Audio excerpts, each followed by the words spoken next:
Assalamualaikum warahmatullahi wabarakatuh. Salam sejahtera, salam Malaysia Madani dan salam anak Malaysia. Yang berusaha, Tuan Pengerusi Majlis, Barisan Panel Hakim yang arif lagi bijaksana, guru-guru yang dihormati serta rakan-rakan yang saya kasihi. Kalau roboh Kota Melaka, papan di Jawa saya dirikan. Kalau sungguh bagai dikata, badan dan nyawa saya serahkan. Pantun warisan ini mengajak kita bahawa mempertahankan sebuah negara memerlukan pengorbanan. Namun, pada hari ini, cabaran mempertahankan negara bukan lagi dengan mengangkat senjata. Sebaliknya, kita sedang berdepan dengan perang pemikiran. Berita palsu, perang kata-kata kebencian, perang buli cyber. Ironinya, semakin canggih teknologi di tangan, semakin rapuh adab dan tindakan. Semakin pantas jari menaik, semakin perlahan hati menilai. Lalu saya bertanya, apakah benteng yang masih mampu menyatukan jutaan rakyat Malaysia yang berbeza bangsa, agama dan budaya? Jawapannya hanya satu, rukun negara.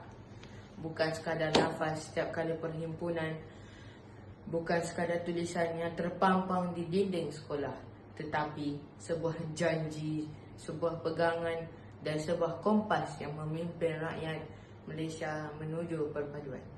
Hadirin yang saya hormati, bayangkan Malaysia sebagai rumah yang indah. Rumah itu tidak akan runtuh tanpa tapak. Rumah itu tidak akan teguh tanpa tiang. Rumah itu tidak akan sempurna tanpa bumbung. Begitu juga rukun negara. Paradigma pertama, kepercayaan kepada Tuhan.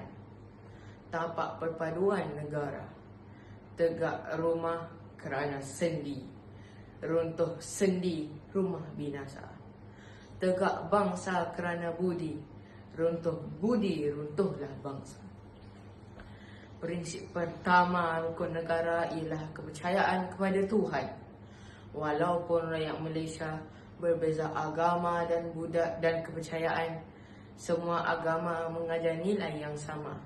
Berbuat baik, bercakap benar, saling menghormati, membantu sesama insan. Dalam dunia digital hari ini, nilai inilah yang menjadi benteng daripada fitnah, buli cyber dan ucapan kebencian. Apabila hati dipenuhi kasih sayang, tangan tidak akan menyakiti. Apabila hati dipenuhi kejujuran, lidah tidak akan menfitnah. Apabila hati dipenuhi keimanan, masyarakat akan hidup dengan keamanan. Jelaslah bahawa kepercayaan kepada Tuhan ialah tapak yang mengukuhkan perpaduan Malaysia. Paradigma kedua, kesetiaan kepada raja dan negara, tiang kemakmuran bangsa. Burung merpati terbang sekawan hingga sebentar di pohon jati. Setia kepada raja dan watan, negara aman rakyat dihormati. Hadirin sekalian, rumah yang kukuh memerlukan tiang yang tegak. Begitu jugalah negara. Tiangnya ialah kesetiaan kepada raja dan negara. Kesetiaan bukan sekadar berdiri tegak ketika lagu negaraku berkumandang. Kesetiaan juga bermaksud mematuhi undang-undang, menghormati guru, menjaga kebersihan sekolah, belajar bersungguh-sungguh, menghargai jalan gemilang. Malaysia kini melangkah maju dalam bidang teknologi digital dan kecerdasan buatan. Namun, kemajuan itu tidak akan bermakna jika rakyat hilang semangat cintakan negara. Ingatlah, anak-anak hari ini ialah jurutera, doktor, guru, saintis dan pemimpin negara di masa hadapan.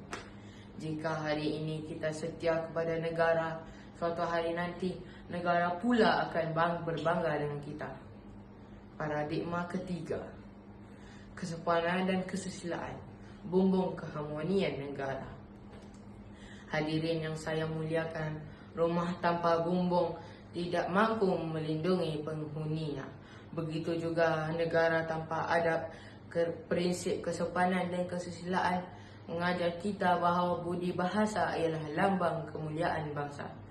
Hari ini, ramai yang bijak menggunakan telefon pintar, namun belum tentu bijak dalam tutur kata. Satu komen yang baik mampu menyatukan persahabatan, tetapi satu komen yang kasar mampu memutuskan persaudaraan. Pepatah Melayu mengingatkan kita, kerana pulut santan binasa, kerana mulut badan binasa. Oleh itu, marilah kita menjadi generasi yang menggunakan media sosial dengan penuh berhemah, bercakap dengan sopan, menghormati perbezaan, mengingat nilai budi bahasa, kerana apabila adab dijunjung, perpaduan akan disanjung. Sidang Dewan yang saya muliakan, kini jelaslah bahawa rukun negara bukan sekadar 5 prinsip yang perlu dihafal. Kepercayaan kepada Tuhan menjadi tapaknya, kesetiaan kepada raja dan negara menjadi tiangnya, kesopanan dan kesusilaan menjadi bumbungnya. Apabila tapaknya kukuh, tiangnya teguh. Apabila bumbungnya utuh, maka berdirilah sebuah rumah yang indah bernama Malaysia. Rumah yang melindungi Melayu, rumah yang menaungi Cina, rumah yang memayungi India, rumah yang meraihkan Sabah dan Sarawak, rumah yang menyatukan semua anak Malaysia. Marilah kita membuktikan bahawa rukun negara bukan sekadar di bibir, tetapi hidup dalam fikiran yang subur dalam hati, terpancar dalam tindakan. Kerana perpaduan bukan sekadar warisan yang boleh dipinjam, tetapi amanah yang wajib kita pertahankan. Bersatulah, bercerai kita roboh. Bersatu kita teguh, bercerai kita roboh. Sekian, terima kasih. Wabillahi taufiq wal hidayah.